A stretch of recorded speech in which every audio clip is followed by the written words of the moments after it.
Dans cette histoire captivante, un chauffeur subit l'humiliation d'un riche passager avant de se croiser à nouveau des années plus tard, avec un rebondissement choquant. N'oubliez pas de vous abonner et, si vous souhaitez soutenir notre contenu, consultez le commentaire épinglé pour trouver un lien de donation. Maintenant, installez-vous confortablement et savourez l'histoire. Marcus Thornton tenait le volant de son taxi usé, ses mains calleuses témoignant d'années de travail honnête. Les néons de la ville de New York se reflétaient sur les rues goudronnées par la pluie, créant un kaléidoscope de couleurs qui dansait sur le pare-brise. Il était presque minuit et Marcus était épuisé. Mais il savait qu'il lui fallait encore une course pour atteindre son quota quotidien. Alors qu'il tournait sur la 5e avenue, un homme bien habillé lui fit signe de s'arrêter. Marcus s'arrêta, reconnaissant pour ce qu'il espérait être son dernier passager de la nuit. L'homme, qui empestait l'eau de Cologne et l'arrogance, monta sur le siège arrière. La pierre, et qu'elle soit rapide, aboya l'homme, sans prendre la peine de lever les yeux de son smartphone. Marcus acquiesça silencieusement et s'engagea à nouveau dans la circulation. Il sentait l'impatience du passager grandir à chaque feu rouge et à chaque coup de klaxon. Le trafic new-yorkais ne pardonnait pas, même à cette heure tardive. « Avez-vous la moindre idée de qui je suis ?» s'emporta soudain l'homme, dont les yeux rencontrèrent enfin ceux de Marcus dans le rétroviseur. « Je suis Elliot Blackwell, PDG de Blackwell Enterprises. Je n'ai pas de temps à perdre avec cette incompétence. » Marcus prit une profonde inspiration, essayant de garder son calme. « Je suis désolé, monsieur.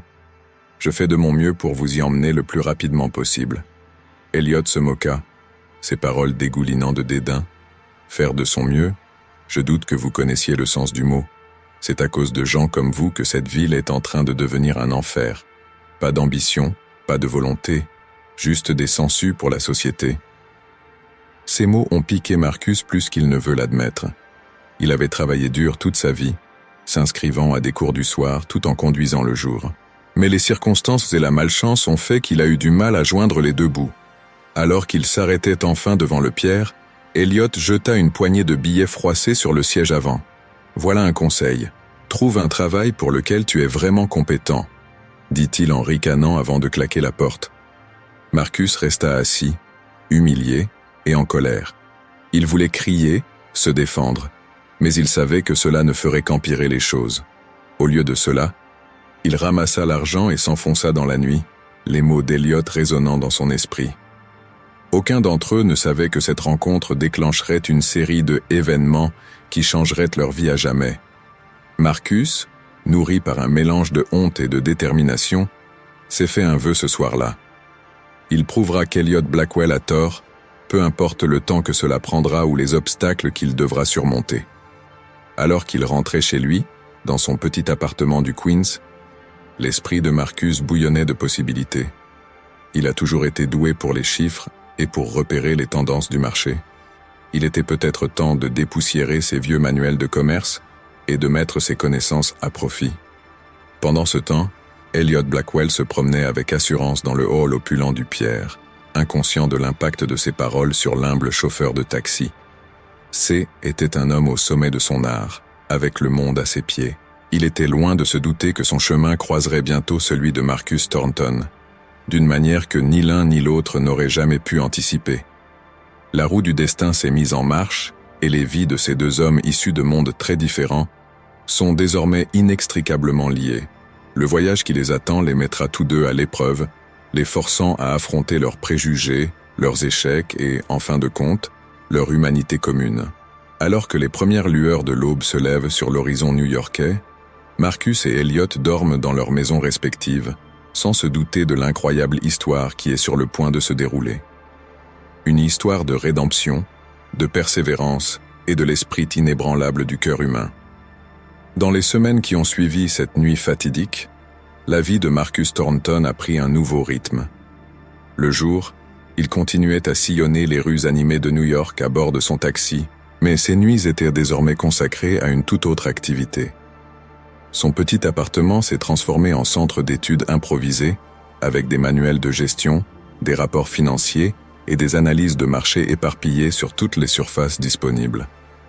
La femme de Marcus, Sophia, une infirmière au grand cœur qui travaille de nuit dans un hôpital local, a d'abord été sceptique face à la nouvelle obsession de son mari.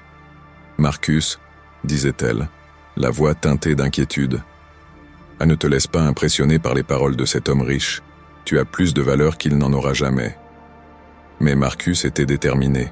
« Il ne s'agit pas seulement de lui, Sophia, répond-il, les yeux brillants de détermination. Il s'agit de me prouver que je peux être plus, que je peux nous offrir une meilleure vie, à nous et à nos futurs enfants. » Au fil des mois, le dévouement de Marcus a commencé à porter ses fruits. Il a commencé modestement, investissant ses maigres économies dans des penny stocks et étudiant les tendances du marché avec une ferveur qui l'a surpris lui-même. Son premier coup d'éclat survient lorsqu'il prédit correctement la montée en puissance d'une start-up technologique peu connue, doublant du jour au lendemain son investissement initial. Pendant ce temps, à l'autre bout de la ville, dans son luxueux penthouse, Elliott Blackwell est confronté à ses propres défis. Blackwell Enterprises, autrefois la coqueluche de Wall Street, commençait à montrer des fissures dans sa façade apparemment impénétrable. Une série d'acquisitions risquées et un scandale impliquant un délit d'initié ont fait chuter les actions de la société. Elliott, habitué au succès et à l'adoration, se retrouve mal équipé pour faire face à la pression croissante. Son arrogance, autrefois considérée comme un signe de confiance, lui aliène désormais les membres du conseil d'administration et les employés. Tard dans la nuit, alors qu'il buvait un verre de scotch hors de prix, Elliott n'a pas pu se défaire du sentiment que son empire écroulait lentement sous ses pieds. De retour dans le Queens, les petits succès de Marcus commencent à faire boule de neige. Il a le don d'identifier les entreprises sous-évaluées à fort potentiel de croissance, et ses investissements rapportent gros. Sophia, voyant les changements positifs qui s'opéraient chez son mari, lui apporta tout son soutien. « J'ai réfléchi », dit Marcus un soir autour d'un simple repas chinois à emporter. « Je veux créer ma propre société d'investissement. C'est un risque, mais je crois en moi maintenant. Qu'en penses-tu » Sophia a traversé la table et lui a serré la main. « Je pense que tu es formidable et je te soutiendrai tout au long de ton parcours. » Avec la bénédiction de Sophia, Marcus s'est lancé. Il quitte son emploi de chauffeur de taxi et met tout ce qu'il a dans la balance pour lancer Thornton Investments. Les débuts ont été difficiles, avec de longues heures de travail et d'innombrables refus de la part de clients potentiels. Mais l'approche sincère de Marcus et ses résultats impressionnants ont commencé à attirer l'attention. L'une de ses premières grandes clientes est Madame Abigail Winters, une veuve fortunée qui s'était fait avoir par des sociétés d'investissement tape à l'œil dans le passé. Elle a été attirée par l'attitude humble de Marcus et les explications claires de ses stratégies d'investissement. « Jeune homme, » dit-elle après leur première rencontre, « vous me rappelez mon défunt mari. Il a bâti sa fortune à partir de rien, comme vous le faites. Je pense que je vais tenter ma chance avec vous. » L'appui de Madame Winters a ouvert des portes que Marcus n'avait jamais imaginées. La nouvelle se répandit dans ses cercles sociaux et bientôt Thornton Investments géra des portefeuilles pour certains membres de l'élite new-yorkaise. Alors que étoile de Marcus monte, celle d'Elliott Blackwell continue de tomber. Blackwell Enterprises subit une hémorragie d'argent et de talent. Le refus d'Elliott d'assumer la responsabilité des échecs de la société ne fait qu'exacerber le problème. Son conseil d'administration, autrefois intimidé par sa personnalité dominante, commença à murmurer l'idée de trouver une nouvelle direction. 5 ans après leur rencontre dans le taxi, les vies de Marcus et d'Elliott avaient pris des trajectoires radicalement différentes. Marcus, autrefois considéré comme une sangsue de la société, était désormais salué comme l'une des nouvelles étoiles les plus brillantes de Wall Street. Elliott, qui semblait intouchable, voyait l'œuvre de sa vie lui glisser entre les doigts. Aucun des deux hommes ne le sait encore, mais leurs chemins sont sur le point de se croiser à nouveau. Le décor est planté pour des retrouvailles qui vont les choquer tous les deux et les obliger à se confronter à la véritable signification du succès, de l'échec et de la rédemption. Alors que Marcus se prépare à une réunion cruciale qui pourrait catapulter Thornton Investments vers de nouveaux sommets, et qu'Elliott est confronté à un vote du conseil d'administration qui pourrait mettre fin à sa carrière, Les roues du destin continuent de tourner. Le prochain chapitre de leur histoire entrelacée était sur le point de se dérouler, apportant avec lui des révélations qui secoueraient les deux hommes jusqu'au plus profond d'eux-mêmes. La luxueuse salle du conseil d'administration de Blackwell Enterprises bourdonne de tension. Elliot Blackwell est assise à la tête de la longue table en acajou. Son attitude autrefois impérieuse est désormais teintée de désespoir. Les membres du conseil d'administration échangent des regards significatifs alors qu'ils s'apprêtent à rendre leur verdict. M. Blackwell, commença Harold Sinclair, le plus âgé des membres du conseil, la voix grave. À la lumière des événements récents et du déclin continu de l'entreprise, nous sommes parvenus à une décision difficile. Nous pensons qu'il est temps de mettre en place une nouvelle direction pour Blackwell Enterprises. Le visage d'Elliot pâlit. « Vous n'êtes pas sérieux » bafouilla-t-il. « J'ai bâti cette entreprise à partir de rien. C'est elle, œuvre de ma vie. C'est pourquoi, poursuivit Harold, son ton s'adoucissant légèrement, nous vous offrons la possibilité de vous retirer gracieusement. Annoncez votre retraite et nous vous assurerons une généreuse indemnité de départ. » Madame Abigail Winters avait organisé cette rencontre, convaincue qu'un partenariat entre sa société et Thornton Investments pourrait révolutionner le secteur. En entrant dans l'opulente salle de conférence, Marcus est frappé par une impression de déjà-vu. L'homme assis à l'autre bout de la table, l'air défait et échevelé, était reconnaissable entre tous. C'est Elliot Blackwell. Pendant un instant, les deux hommes se regardèrent dans les yeux, une lueur de reconnaissance passant entre eux. Le visage d'Elliot se vida de ses couleurs lorsqu'il réalisa qui était Marcus. Le souvenir de cette nuit dans le taxi lui revint en mémoire, l'emplissant de honte et de regret. Madame Winters, inconsciente de la tension qui régnait, commença les présentations. M. Thornton, je vous présente Elliot Blackwell. Il représente les entreprises Blackwell. Nous envisageons d'acquérir certains de leurs actifs, et j'ai pensé que votre expertise serait précieuse pour évaluer la transaction. Marcus acquiesça poliment, l'esprit en ébullition. Il avait rêvé de ce moment, de montrer à Elliot tout le chemin qu'il avait parcouru. Mais maintenant, face à l'homme brisé qu'il avait devant lui, il ressentait un élan d'empathie inattendu. Au fur et à mesure de la réunion, il devient évident que Blackwell Enterprises est en grande difficulté. Elliot tâtonnait dans sa présentation, son habituelle bravade remplacée par un désespoir palpable. Marcus L. écoute attentivement, son esprit financier aiguisé saisissant rapidement l'étendue des problèmes de l'entreprise. Lorsque Marcus prend la parole, il surprend tout le monde, y compris lui-même. Au lieu de démolir la proposition d'Elliot, il commença à esquisser une stratégie de restructuration de Blackwell Enterprises. Ses idées sont novatrices et tirent parti des forces de l'entreprise tout en s'attaquant à ses faiblesses. Elliot, elle, écoute dans un silence stupéfait. L'homme qu'il avait rejeté comme incompétent lui offrait maintenant une bouée de sauvetage. Au fur et à mesure que Marcus parlait, Elliot ressentait un mélange d'émotions, humiliation, gratitude et une admiration mitigée. Madame Winters est impressionnée. M. Thornton, c'est précisément pour cela que je voulais vous voir ici. Des années de ressentiment et de regrets condensés en un seul instant. Elliot prend la parole en premier, sa voix dépassant à peine un murmure. « Tu étais mon chauffeur de taxi cette nuit-là, n'est-ce pas ?» Marcus acquiesce et croise le regard d'Elliot. « Je l'étais. Je te dois des excuses, dit Elliot, les mots lui étant manifestement étrangers. Ce que j'ai dit cette nuit-là était cruel et injustifié. Je vois maintenant à quel point j'avais tort. » Marcus prit une profonde inspiration, pesant soigneusement sa réponse. « M. Blackwell, cette nuit-là a changé ma vie. Vos paroles m'ont profondément blessé, mais elles m'ont aussi poussé à vous prouver que vous aviez tort. D'une certaine manière, je devrais vous remercier. » Elliot regarde Marcus avec un mélange de crainte et de honte. « Je ne mérite ni votre aide ni votre pardon.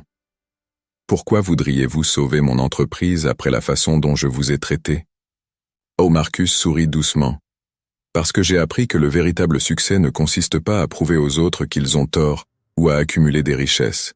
Il s'agit de s'entraider, même quand c'est difficile, surtout quand c'est difficile. » En se serrant la main, Les deux hommes ressentent le poids de leur histoire commune et la possibilité d'un nouveau départ.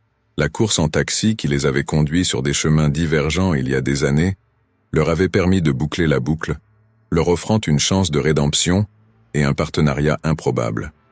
Ils étaient loin de se douter que ces retrouvailles inattendues n'étaient que le début d'un voyage qui mettrait à l'épreuve leur nouvelle compréhension et les forcerait à se confronter à la véritable signification du succès, du pardon et des secondes chances. Les semaines qui ont suivi la rencontre fatidique chez Winters Associates ont été un véritable tourbillon d'activités.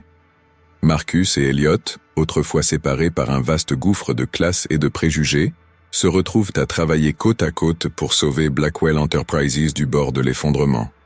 Leur partenariat n'est pas sans poser de problème. Elliot, habitué à avoir le contrôle, a eu du mal à s'adapter à l'approche plus collaborative de Marcus. De son côté, Marcus doit faire face au ressentiment persistant qu'il éprouve à l'égard de l'homme qu'il a autrefois humilié. Un après-midi particulièrement tendu, alors qu'ils examinaient des rapports financiers dans le bureau d'Elliot, la tension a fini par monter d'un cran. « Ça ne marche pas, Thornton », s'emporte Elliot en jetant une pile de papier sur le bureau. « Vos idées sont trop risquées. Nous devons nous en tenir à ce que nous savons. » Marcus respire profondément, se rappelant les progrès accomplis. « Elliot, ce sont les vieilles méthodes qui ont mis l'entreprise dans ce pétrin. Nous devons innover si nous voulons survivre. » Le visage d'Elliot rougit. « N'ayez pas la prétention de me dire comment diriger mon entreprise. J'ai construit cet empire à partir de rien, et maintenant, il s'écroule, » rétorque Marcus, dont la patience s'épuise. « Vous m'avez demandé de l'aide, vous vous souvenez? Ou préfères-tu que je m'en aille et que je te laisse seul face au conseil d'administration ?» Les mots étaient suspendus dans l'air entre eux, lourds de sous-entendus. Elliot se dégonfla et s'enfonça dans sa chaise. « Je suis désolé, » dit-il calmement, le combat l'ayant quitté. Les vieilles habitudes ont la vie dure, je suppose. L'expression de Marcus s'adoucit. Ce n'est facile pour aucun d'entre nous, mais nous sommes dans le même bateau, que cela nous plaise ou non. Alors qu'ils travaillaient à la reconstruction de Blackwell Enterprises, les deux hommes se sont trouvés changés par l'expérience. Elliot, humilié de être tombé en disgrâce, a commencé à voir la valeur du point de vue de Marcus. Il a commencé à écouter davantage et à dicter moins, regagnant peu à peu le respect de ses employés. Marcus, pour sa part, a mieux compris les pressions et l'isolement qui accompagnent les grands succès. Il a compris que l'arrogance d'Elliot avait été un bouclier contre un monde qui en attendait toujours plus, toujours prêt à bondir sur le moindre signe de faiblesse. Leur partenariat improbable a commencé à porter ses fruits. Un plan de restructuration, combinant les connaissances sectorielles d'Elliot et les stratégies innovantes de Marcus, a commencé à redresser l'entreprise. Lentement mais sûrement, Blackwell Enterprises commence à reprendre pied sur le marché. À mesure que la nouvelle de leur succès se répand, Marcus et Elliot se retrouvent sous les feux de la rampe. Les magazines économiques réclament des interviews, désireux de comprendre la dynamique entre le magnate déchu et l'étoile montante. Au cours d'une de ces interviews, un journaliste les interroge sur leur première rencontre. Elliot hésite et jette un coup d'œil incertain à Marcus. Ce dernier acquiesce, l'encourageant à dire la vérité. « J'ai honte de dire, » commence Elliot, « que lorsque j'ai rencontré Marcus pour la première fois, je l'ai maltraité. J'y étais son passager dans un taxi et j'ai dit des choses que personne ne devrait dire à quelqu'un d'autre. Je l'ai jugé sur son travail, sans imaginer qu'un jour il sauverait mon entreprise et m'apprendrait le vrai sens de la réussite. Le journaliste est captivé. Et vous, M. Thornton, comment avez-vous trouvé la force d'aider quelqu'un qui vous avait si maltraité? » Marcus sourit. « Cela n'a pas été facile, admet-il. Mais j'ai compris que la colère et le ressentiment ne feraient que m'empêcher d'avancer. En choisissant d'aider Elliot, je ne faisais pas que sauver son entreprise. Je me libérais de la douleur de cette rencontre passée. Leur histoire de rédemption et d'amitié improbable a captivé l'imagination du public. Blackwell Enterprises, autrefois synonyme de cupidité, renaît en tant que symbole de la seconde chance et du pouvoir de la collaboration au-delà des frontières sociales. Cependant, tout le monde n'est pas satisfait de la tournure des événements. Alors que Marcus et Elliot célèbrent leur succès, des forces obscures se rassemblent. Une entreprise rivale, menacée par la résurgence de Blackwell, a commencé à comploter pour saper leur progrès. Pendant ce temps, une figure du passé de Marcus refait surface, apportant avec elle des secrets qui menacent de défaire tout ce pour quoi il a travaillé. Alors que Marcus et Elliot se préparent à faire entrer Blackwell Enterprises en bourse, ils n'ont pas conscience de la tempête qui se profile à l'horizon. Leur nouvelle amitié et leur partenariat commercial sont sur le point de subir leur plus grande épreuve. Les choix qu'ils feront dans les jours à venir ne détermineront pas seulement le destin de Blackwell Enterprises, mais remettront également en question leurs convictions sur la loyauté, la confiance et le véritable coût de la réussite. Alors que le soleil se couche sur l'horizon de New York, projetant de longues ombres sur la ville, Marcus et Elliot se tiennent dans le bureau d'Elliot, contemplant l'empire qu'ils ont reconstruit ensemble. Ils étaient loin de se douter que leur plus grand défi était à venir, un défi qui pousserait leur alliance à son point de rupture et les forcerait à affronter les vérités les plus profondes sur eux-mêmes et l'un sur l'autre. Les semaines qui ont suivi la rencontre fatidique chez Winters Associates ont été un véritable tourbillon d'activités. Marcus et Elliot, autrefois séparés par un vaste fossé de classes et de préjugés, se retrouvent à travailler côte à côte pour sauver Blackwell Enterprises du bord de l'effondrement. Leur partenariat n'est pas sans poser de problème. Elliot, habitué à avoir le contrôle, a eu du mal à s'adapter à l'approche plus collaborative de Marcus. De son côté, Marcus doit faire face au ressentiment persistant qu'il éprouve à l'égard de l'homme qu'il a autrefois humilié. Un après-midi particulièrement tendu, alors qu'ils examinaient des rapports financiers dans le bureau d'Elliot, la tension a fini par monter d'un cran. « Ça ne marche pas, Thornton », s'emporte Elliot en jetant une pile de papier sur le bureau. « Vos idées sont trop risquées. Nous devons nous en tenir à ce que nous savons. » Marcus respire profondément, se rappelant les progrès accomplis. « Elliot, ce sont les vieilles méthodes qui ont mis l'entreprise dans ce pétrin. Nous devons innover si nous voulons survivre. » Le visage d'Elliot rougit. « N'ayez pas la prétention de me dire comment diriger mon entreprise. J'ai construit cet empire à partir de rien. Oh, et maintenant, il s'écroule, » rétorque Marcus, dont la patience s'épuise. « Vous m'avez demandé de l'aide, vous vous souvenez? Ou préfères-tu que je m'en aille et que je te laisse seul face au conseil d'administration ?» Les mots étaient suspendus dans l'air entre eux, lourds de sous-entendus. Elliot se dégonfla et s'enfonça dans sa chaise. « Je suis désolé, » dit-il calmement, le combat l'ayant quitté. Les vieilles habitudes ont la vie dure, je suppose. L'expression de Marcus s'adoucit. Ce n'est facile pour aucun d'entre nous. Mais nous sommes dans le même bateau, que cela nous plaise ou non. Alors qu'ils travaillaient à la reconstruction de Blackwell Enterprises, les deux hommes se sont trouvés changés par l'expérience. Elliot, humilié de être tombé en disgrâce, a commencé à voir la valeur du point de vue de Marcus. Il a commencé à écouter davantage et à dicter moins, regagnant peu à peu le respect de ses employés. Marcus, pour sa part, a mieux compris les pressions et l'isolement qui accompagnent les grands succès. Il a compris que l'arrogance d'Elliot avait été un bouclier contre un monde qui en attendait toujours plus, toujours prêt à bondir sur le moindre signe de faiblesse. Leur partenariat improbable a commencé à porter ses fruits, un plan de restructuration, combinant les connaissances sectorielles d'Elliot et les stratégies innovantes de Marcus, a commencé à redresser l'entreprise. Lentement mais sûrement, Blackwell Enterprises commence à reprendre pied sur le marché. À mesure que la nouvelle de leur succès se répand, Marcus et Elliot se retrouvent sous les feux de la rampe. Les magazines économiques réclament des interviews, désireux de comprendre la dynamique entre le magnate déchu et elle, étoile montante. Au cours d'une de ces interviews, un journaliste les interroge sur leur première rencontre. Elliot hésite et jette un coup d'œil incertain à Marcus. Ce dernier acquiesce, l'encourageant à dire la vérité. « J'ai honte de dire, » commence Elliot, « que lorsque j'ai rencontré Marcus pour la première fois, je l'ai maltraité. J'y étais son passager dans un taxi et j'ai dit des choses que personne ne devrait dire à quelqu'un d'autre. Je l'ai jugé sur son travail, sans imaginer qu'un jour il sauverait mon entreprise et m'apprendrait le vrai sens de la réussite. » Le journaliste est captivé. « Et vous, M. Thornton ?» Comment avez-vous trouvé la force d'aider quelqu'un qui vous avait si maltraité? Marcus sourit.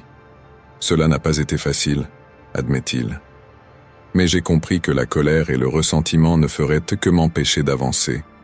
En choisissant d'aider Elliot, je ne faisais pas que sauver son entreprise. Je me libérais de la douleur de cette rencontre passée. Leur histoire de rédemption et d'amitié improbable a captivé l'imagination du public. Blackwell Enterprises, autrefois synonyme de cupidité, renaît en tant que symbole de la seconde chance et du pouvoir de la collaboration au-delà des frontières sociales. Cependant, tout le monde n'est pas satisfait de la tournure des événements. Alors que Marcus et Elliot célèbrent leur succès, des forces obscures se rassemblent. Une entreprise rivale, menacée par la résurgence de Blackwell, a commencé à comploter pour saper leur progrès. Pendant ce temps, une figure du passé de Marcus refait surface, apportant avec elle des secrets qui menacent de défaire tout ce pourquoi il a travaillé. Alors que Marcus et Elliot se préparent à faire entrer Blackwell Enterprises en bourse, ils n'ont pas conscience de la tempête qui se profile à l'horizon. Leur nouvelle amitié et leur partenariat commercial sont sur le point de subir leur plus grande épreuve.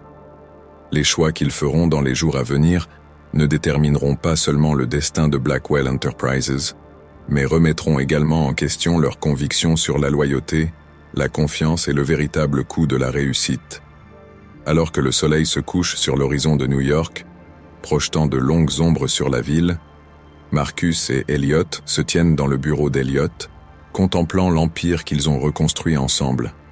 Ils étaient loin de se douter que leur plus grand défi était à venir, un défi qui pousserait leur alliance à son point de rupture et les forcerait à affronter les vérités les plus profondes sur eux-mêmes et l'un sur l'autre.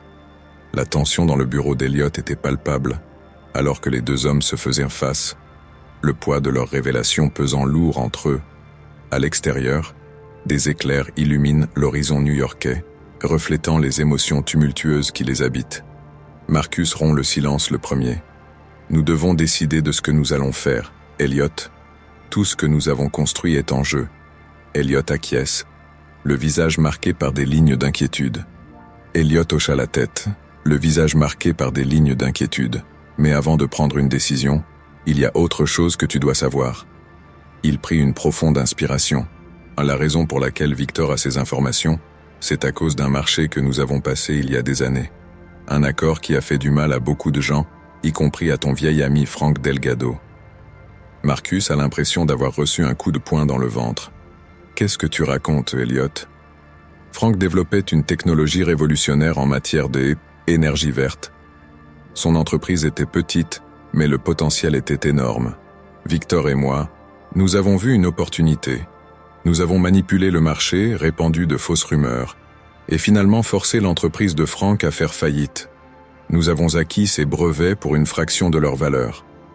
Marcus se leva brusquement, faisant les 100 pas dans la pièce pendant qu'il assimilait cette information. Avez-vous une idée de ce que cela a fait à Frank? Il a tout perdu, son rêve, son avenir. Je sais, dit Elliot à voix basse, et je l'ai regretté chaque jour depuis. Travailler avec vous, voir votre intégrité m'a fait réaliser tout le poids de ce que j'avais fait. Alors que Marcus se débattait avec ces nouvelles informations, un plan commença à se dessiner dans son esprit. C était risqué, potentiellement ruineux, mais C était peut-être leur seule chance de rédemption. Elliot, dit-il en se tournant vers son partenaire, je crois savoir ce que nous devons faire, mais ce ne sera pas facile. Et nous risquons de tout perdre. Au cours des heures suivantes, alors que la tempête fait rage à l'extérieur, Marcus et Elliot élaborent leur plan. Ils allaient tout rendre public, les méfaits passés d'Elliot, la tentative de chantage de Victor et la vérité sur l'entreprise de Frank. Ils proposeraient de faire amende honorable, notamment en rétablissant les brevets de Frank et en dédommageant tous ceux qui ont été lésés par leurs actions passées. Cela va faire chuter nos actions avant même que l'introduction en bourse n'ait lieu, dit Elliot en se passant les mains dans les cheveux. Marcus acquiesce d'un air sombre. C'est probable, mais c'est la bonne chose à faire. Et peut-être, juste peut-être, si nous sommes totalement transparents, nous pourrons regagner la confiance du public et de nos investisseurs. Alors que l'aube se lève sur la ville, Marcus et Elliot mettent leur plan à exécution. Ils organisent une conférence de presse d'urgence, prenant les médias et Victor Kensington au dépourvu. Debout devant une mer de caméras clignotantes et de journalistes ahuris, Elliott commence à parler. « Bonjour à tous. Nous vous avons convoqué aujourd'hui pour faire une annonce importante concernant Blackwell Enterprises et notre prochaine introduction en bourse. » Il marqua une pause, regardant Marcus dans les yeux, qui hocha la tête d'un air encourageant. « Mais d'abord, je dois avouer quelques graves erreurs que j'ai commises dans le passé. » Pendant l'heure qui suivit, Elliott mit à nu ses transgressions passées, sans rien cacher. Il détailla les pratiques contraires à l'éthique, les vies qu'il avait ruinées dans sa quête de richesse et de pouvoir. Au fur et à mesure qu'il parlait, Marcus pouvait lire sur les visages des journalistes un mélange de choc et de respect. Lorsqu'Elliott eut terminé, Marcus s'avança. « Ce que mon partenaire a fait aujourd'hui demande un immense courage. Blackwell Enterprises s'engage à réparer les erreurs du passé. Nous allons créer un fonds pour indemniser ceux qui ont été lésés par ces pratiques. De plus, nous rendrons les brevets et la propriété intellectuelle qui ont été injustement acquis, à commencer par la technologie de énergie verte développée par Frank Delgado. » La conférence de presse s'est transformée en un véritable chaos, les journalistes criant des questions. Au fond de la salle, Marcus aperçoit Victor Kensington. Son visage est un masque de fureur alors qu'il réalise que son influence s'est évaporée. Comme il l'avait prédit, les conséquences immédiates furent brutales.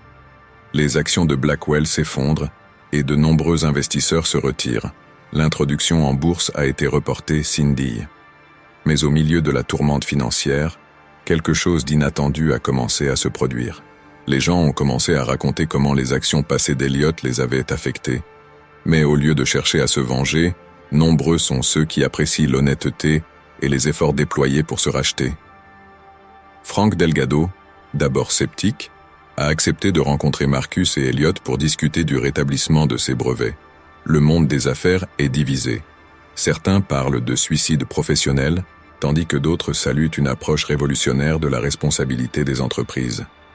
Les sociétés d'investissement éthiques ont commencé à s'en rendre compte, voyant le potentiel d'une entreprise désireuse de donner la priorité à l'intégrité plutôt qu'au profit. Alors que Marcus et Elliott travaillaient sans relâche pour reconstruire leur entreprise sur la base de la transparence et de l'éthique, ils se sont rendus compte que leur plus grand défi était aussi devenu leur plus grande opportunité. Ils n'étaient pas seulement en train de sauver une entreprise, ils étaient en train de redéfinir ce que pouvait être la réussite dans le monde impitoyable de la haute finance. Mais alors même qu'ils commençaient à entrevoir des lueurs d'espoir, de nouveaux défis se profilaient à l'horizon. Le chemin de la rédemption sera long et semé d'embûches. La question demeure, leur nouvel engagement éthique peut-il survivre dans un monde qui récompense souvent l'impitoyable au détriment de l'intégrité? Alors qu'ils se préparaient à affronter un avenir incertain, Marcus et Elliott étaient certains d'une chose. Leur voyage était loin d'être terminé, et le véritable test de leur partenariat et de leurs principes était encore à venir. Dans les mois qui ont suivi leur conférence de presse choquante, Marcus et Elliott se sont retrouvés en terrain inconnu. Blackwell Enterprises, autrefois un titan de l'industrie, luttait désormais pour sa survie. Le monde de la finance observe avec un mélange de scepticisme et de fascination les deux hommes qui tentent de reconstruire leur entreprise sur des bases éthiques et transparentes. Les défis sont immenses. De nombreux investisseurs de longue date avaient quitté le navire, ne voulant pas parier sur ce qu'ils considéraient comme une expérience morale risquée. Le cours de l'action de la société, qui s'était effondré après les révélations, ne montrait que peu de signes de reprise. Chaque jour apporte son lot d'obstacles, qu'il s'agisse de fournisseurs méfiants ou de clients sceptiques. Mais au milieu de la tourmente, il y avait des lueurs d'espoir. Un groupe restreint mais croissant de sociétés d'investissement éthiques a commencé à s'intéresser à l'approche radicale de Blackwell. Les médias sociaux bruissent de discussions sur la responsabilité des entreprises, et nombreux sont ceux qui citent Marcus et Elliott en exemple de changements véritables. Par une fraîche matinée d'automne, alors que Marcus épluche les derniers rapports financiers dans son bureau, Elliott fait irruption, le visage illuminé par l'excitation. « Marcus, tu ne vas pas le croire, dit-il en brandissant une lettre. Elle émane de la Green Future Foundation. Ils veulent s'associer à nous pour développer la technologie de Franck en matière de énergie propre. Marcus écarquille les yeux. La Green Future Foundation est l'une des organisations environnementales les plus respectées au monde. Leur soutien pourrait changer la donne. C'est incroyable, Elliot, dit Marcus, un sourire se dessinant sur son visage. Tu l'as déjà dit à Franck? L'expression d'Elliot s'est légèrement assagie. Pas encore. J'ai pensé que était à toi de lui dire. Après tout, si tu n'étais pas là, rien de tout cela ne serait possible. Plus tard dans la journée, Marcus rencontra Franck dans le petit café de Brooklyn, où il était retrouvé quelques mois plus tôt.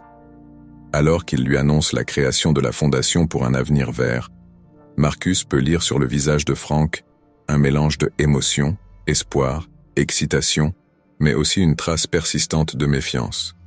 Il s'agit d'une opportunité remarquable, Franck, a déclaré Marcus. Votre technologie pourrait révolutionner le secteur de l'énergie, et avec les ressources de Blackwell et le soutien de la Fondation, nous pourrions en faire une réalité. Franck acquiesce lentement. C'est plus que ce que j'avais imaginé, admit-il. Mais Marcus, puis-je vraiment faire confiance à Blackwell? Puis-je faire confiance à Elliot? Marcus a croisé le regard de Franck. Je comprends ton hésitation, Franck. Mais j'ai vu Elliot changer. Nous avons tous les deux changé. Il ne s'agit plus seulement d'affaires, il s'agit de faire une vraie différence dans le monde. Alors qu'ils mettent au point les détails du partenariat, Marcus se sent à nouveau investi d'une mission. C'est pour cela qu'il est entré dans le monde de la finance, pour créer un changement positif à grande échelle. De retour chez Blackwell Enterprises, la nouvelle du partenariat avec la Fondation pour un avenir vert a suscité une vague de énergie dans l'entreprise. Les employés qui avaient été démoralisés par des mois d'incertitude ont commencé à se mobiliser, inspirés par l'impact potentiel de leur travail. Elliot, lui aussi, semblait transformé. L'homme qui était autrefois motivé uniquement par le profit, parlait désormais avec passion de durabilité et de responsabilité sociale. Il s'est investi dans le projet d'énergie propre, travaillant de longues heures aux côtés de Franck et de l'équipe de recherche. Mais alors que tout semblait aller pour le mieux, une nouvelle crise est apparue. Un groupe d'actionnaires, dirigé par Victor Kensington, a lancé une offre publique d'achat hostile.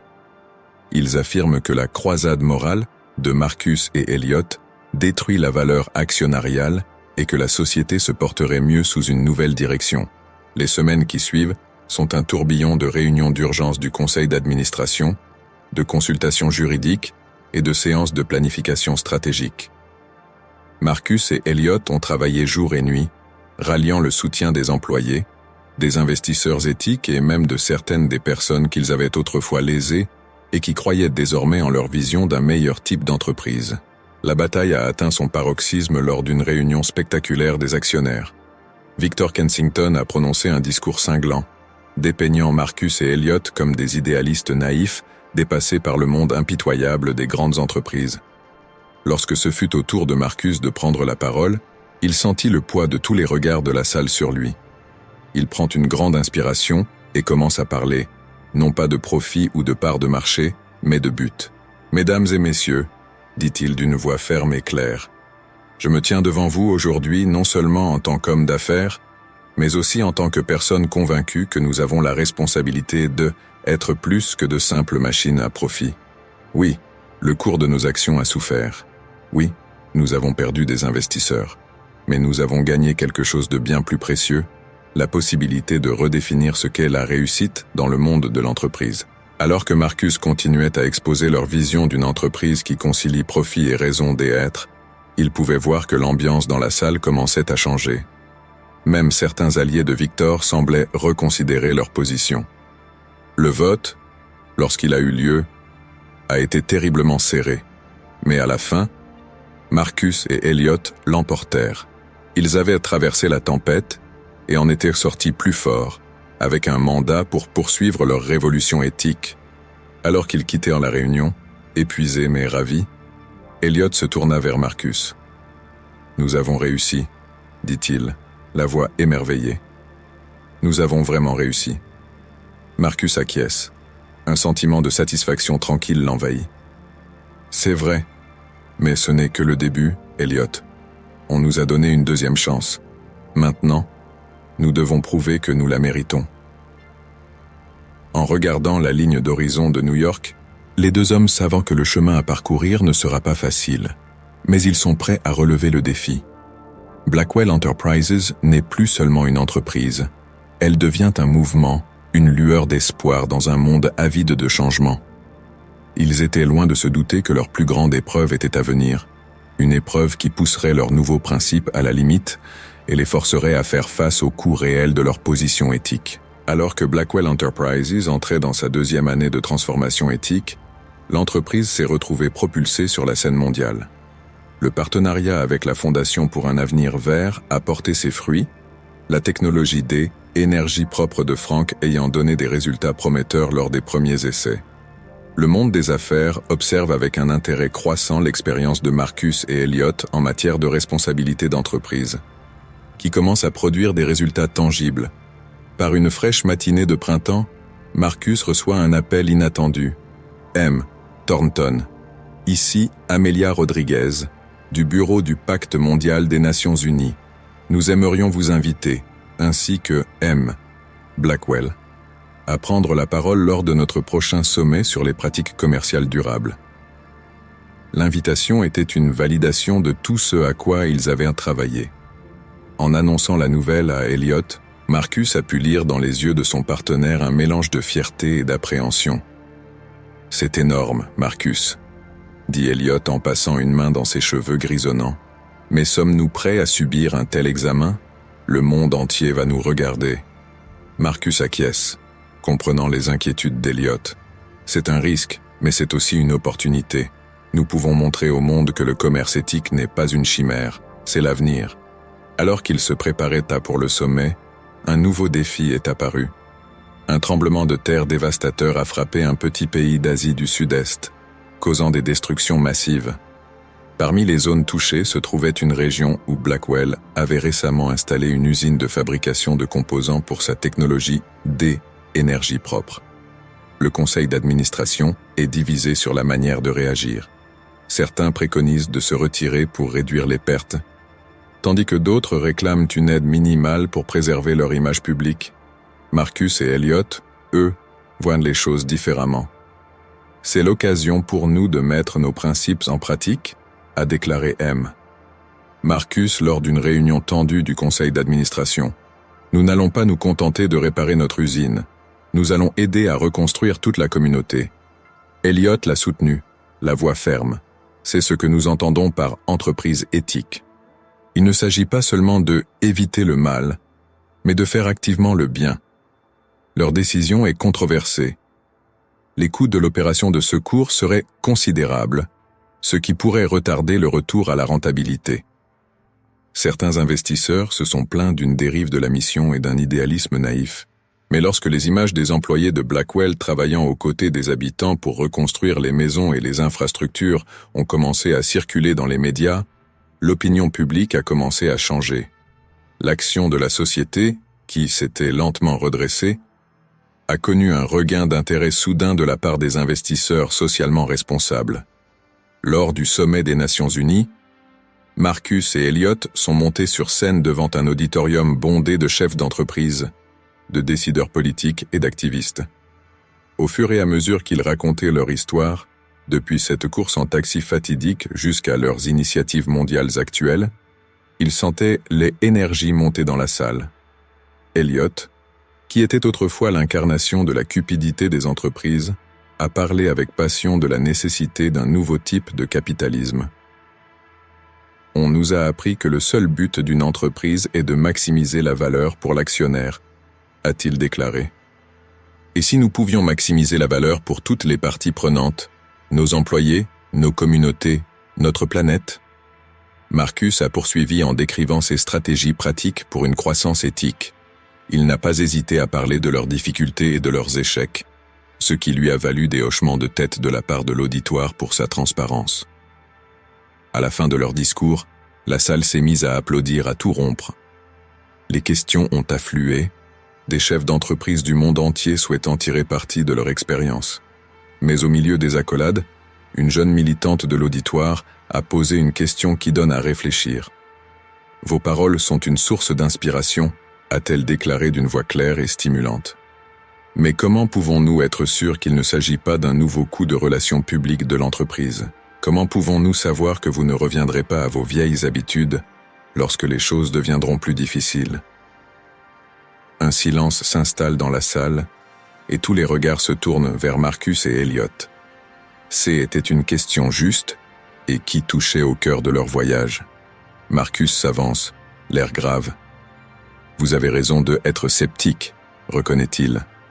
Les mots sont faciles à prononcer, ce sont les actes qui comptent. Nous ne pouvons pas prédire l'avenir, mais nous pouvons nous engager ici et maintenant. Il marqua une pause, regardant Elliot dans les yeux, qui acquiesça.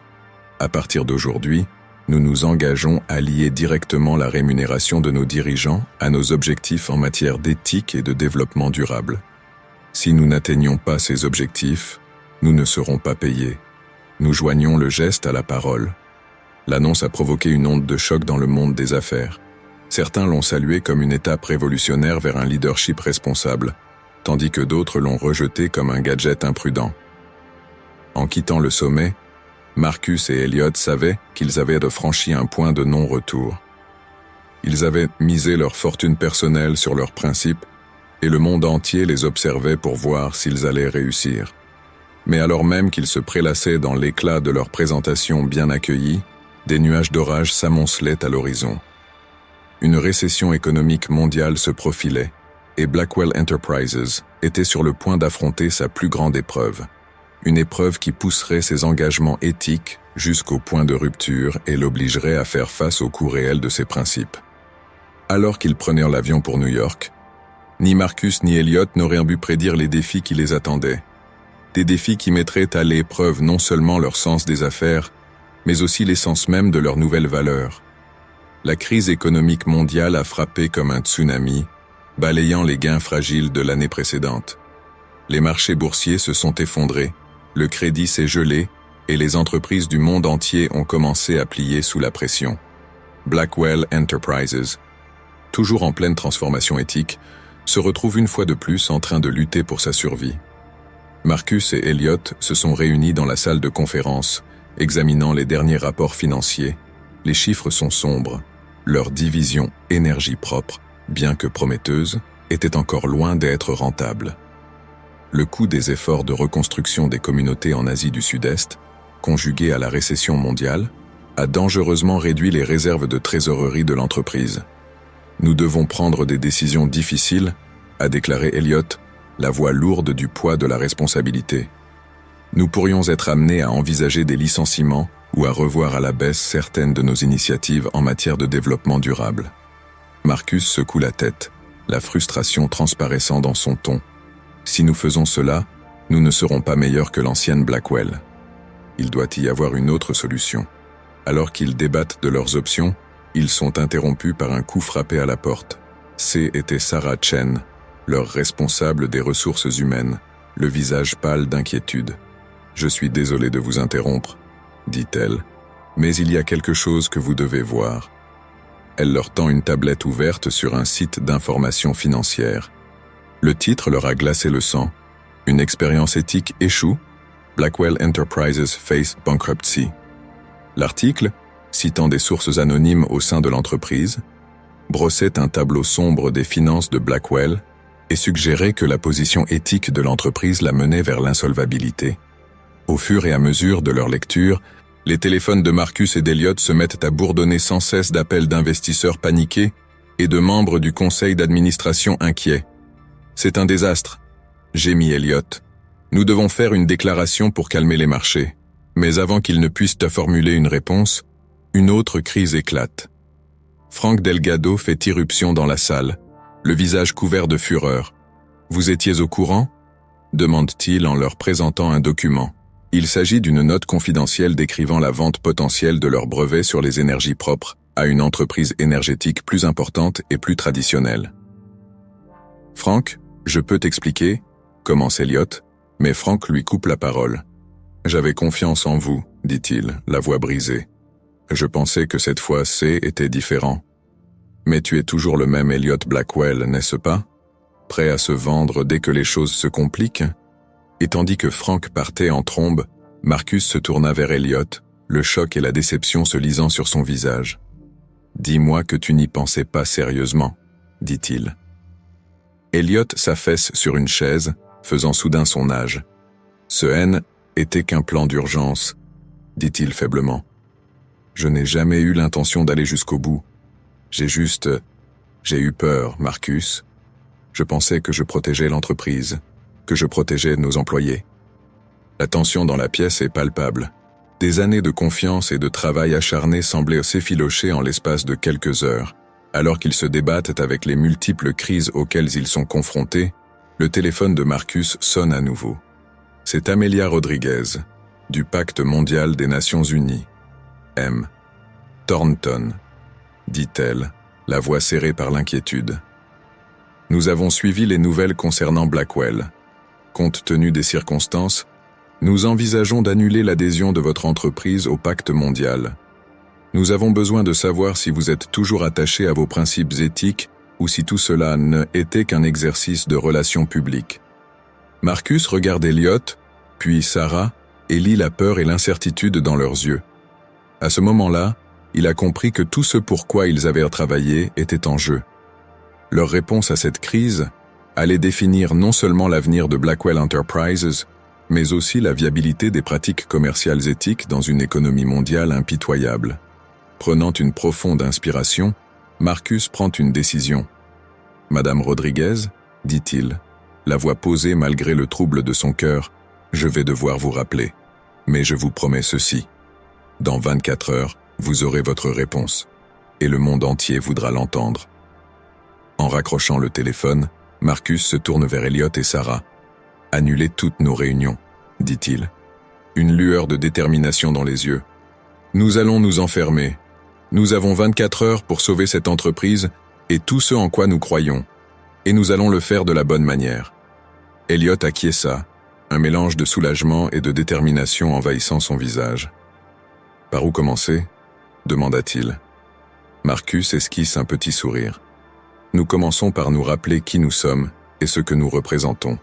Ensuite, nous allons montrer au monde ce qu'est une entreprise éthique face à l'adversité. » Alors qu'ils commençaient à formuler leurs plans, aucun d'entre eux ne se faisait d'illusions sur l'ampleur du défi à relever.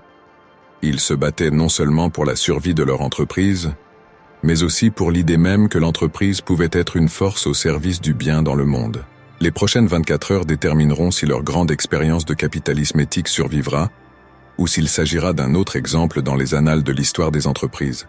Mais une chose est sûre, Marcus, Elliot et leur équipe étaient prêts à donner tout ce qu'ils avaient pour prouver que leur vision d'une meilleure façon de faire des affaires n'était pas seulement un rêve, mais une réalité viable. Les 24 heures suivantes ont été un véritable tourbillon d'activités. Marcus, Elliot et leur équipe principale ont travaillé sans relâche, nourris par leur détermination et de grandes quantités de café. Ils ont contacté des employés à tous les niveaux de l'entreprise, à la recherche d'idées et de commentaires. Ils se sont penchés sur les rapports financiers, à la recherche de solutions créatives qui ne compromettraient pas leur éthique. À l'aube de New York, ils se réunissent dans la salle de conférence, épuisés mais déterminés. Marcus se tient en bout de table et regarde chacun de ses collègues à tour de rôle. « Ce que nous nous apprêtons à faire est sans précédent, » commence-t-il. « C'est risqué et il n'y a aucune garantie de réussite. Mais je crois que c'est notre meilleure chance de sauver Blackwell Enterprises et tout ce pourquoi nous nous sommes battus. » Il expose leur plan, une restructuration radicale qui changerait fondamentalement la nature de l'entreprise. Au lieu de procéder à des licenciements traditionnels, il mettrait en œuvre une réduction des salaires à l'échelle de l'entreprise, les cadres étant les plus touchés. Ils offriraient aux employés la possibilité d'échanger une partie de leur salaire contre des actions de l'entreprise. En outre, ils doubleraient leur engagement en faveur du développement durable, en annonçant un nouveau projet ambitieux d'énergie propre qui leur donnerait des années d'avance sur leurs concurrents s'il était couronné de succès. Mais le plus important, poursuit Marcus, c'est la transparence totale. Nous allons ouvrir nos livres au public, partager nos luttes et nos stratégies en temps réel. Nous inviterons nos détracteurs, nos partisans et tous ceux qui se trouvent entre les deux à faire partie de ce voyage. Elliot acquiesce et ajoute « Et nous allons nous excuser pour le mémo sur la vente des brevets, pour avoir laissé la peur nous pousser à envisager de compromettre nos valeurs. Nous allons assumer nos erreurs et nous engager à faire mieux. » Alors que l'équipe se dispersait pour mettre le plan en œuvre, Marcus avait encore une tâche à accomplir. Il prend le téléphone et compose le numéro de Frank Delgado. 1 heure plus tard, ils étaient prêts. Marcus et Elliot se tenaient côte à côte tandis que les caméras commençaient à tourner, diffusant leur message au monde entier.